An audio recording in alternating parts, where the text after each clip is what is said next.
Hey everybody, Morty the Movie Man here to discuss the Cannes 2024 film lineup. There's a lot of variety this year with the movies. Not more so than last year necessarily, not more so. There are 22 movies in contention for the Palme d'Or this year, including films by directors Sean Baker, who's known for his work on The Florida Project, Yorgos Lanthimos, famous from The Favorite and, of course, last year's Poor Things, and maybe the biggest name of all, Francis Ford Coppola with Megalopolis, a movie that I was very, very excited about until the reviews came out. Now, of the 22 films in competition, I'm choosing 5 movies that I'm going to discuss here right now that I think I will most end up really, really enjoying and be most excited about post-con when all the reviews are available. Currently at number 5 is The Seed of the Sacred Fig. The logline says, Iman, an investigating judge in the revolutionary court in Tehran,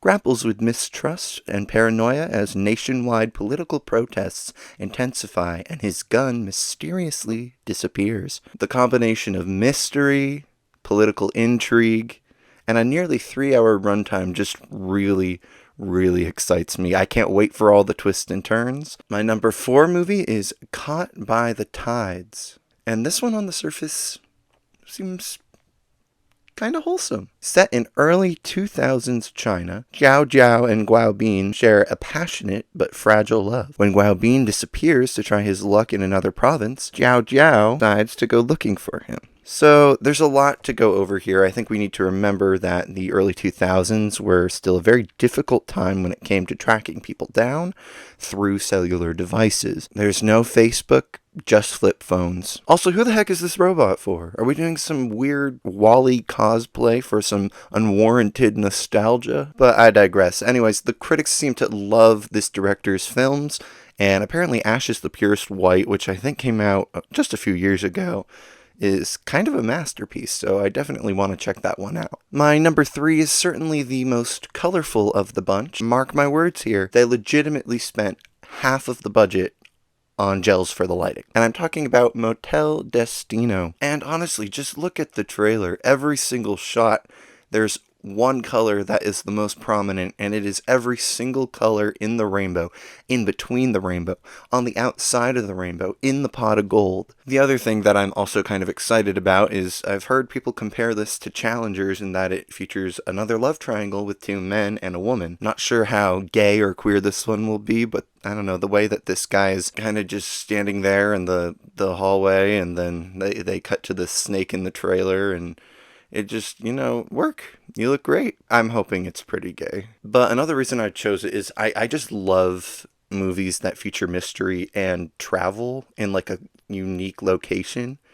And I hope this one really plays off of that. There's obviously some scenes on the beach, which look really cool. My only concern would probably be that maybe there's too many colors that are prominently featured in the shots. But I don't know, I'd rather take that than be bored, so I hope it all makes sense and works out. And number 2, this is another movie that has travel as a prominent theme within the story, but this one also has a combination of black and white and color, and it is set in 1917. Not sure if the color scenes are set in 1917. There's a lot of traffic that we see in the trailer, as well as a Ferris wheel that looks quite modern, so not sure how the two worlds correlate, but I'm very excited for Grand Tour. Set in Rangoon, Burma, 1917, Edward, a civil servant for the British Empire, runs away from his fiancée Molly the day she arrives to get married. But then Edward decides that he regrets his decision to leave and then goes after Molly. And Molly actually goes after him as well, so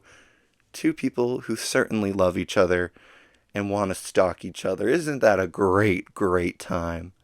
No, I don't think there's any stalking in this movie, but who knows? There must be a panda bear at least. I love the poster. The director of this movie's most famous work seems to be Taboo from 2012, which features either an alligator or a crocodile on the poster. And given that it's in black and white, it has really good reviews. I am very excited for Grand Tour, and I kind of hope that this movie maybe is in the Oscar discussions. I don't know. and cross my fingers. And I think if you have a great movie that features a crocodile or an alligator on your poster, you are definitely going to be able to do a movie like this and do justice not just to the storyline, but to the adventurous nature of it. And my number one most anticipated movie that I am excited to see once Con ends, I think, which this could change also. I am going with Emilia Perez. This is a musical crime comedy. There's a difference there. Starring Selena Gomez, Zoe Saldana, and Carla Sofia Gascon, whose character is Emilia Perez and is a Mexican cartel leader that undergoes sex reassignment surgery to escape the law, but to also affirm her gender identity. So we have a combination of genres and multiple reasons for the inciting incident of the plot, which is always exciting. I don't want movies that just you can follow the structure the entire way through. I want something innovative, but innovative in regards to sort of breaking the rules by knowing the structures. And because he seems to do a lot of really great movies in all sorts of different genres, it makes me excited that the movie is actually in this director's hands. Up next, I want to predict the top 5 categories: the Palme d'Or, Best Director, Best Actor, Best Actress, and Best Screenplay. For the Palme d'Or, I am going to go with Emilia Perez at the moment. I haven't looked at any reviews. I've just seen that people seem to really like the movie. So my initial instincts on it were correct. I don't think the director of Emilia Perez has had a movie that is below like a 3.5 on Letterboxd for like 20 years. So I highly doubt this one will fall below that. Best Director, I think the combination of black and white and color here, Almost Present or Present Time, and 1917. I'm going to give it to Grand Tour. Lead Actress, this one I'm going to go with one of the actresses from the movie The Girl with the Needle, and the one I'm choosing is Vic Carmen Sonnet.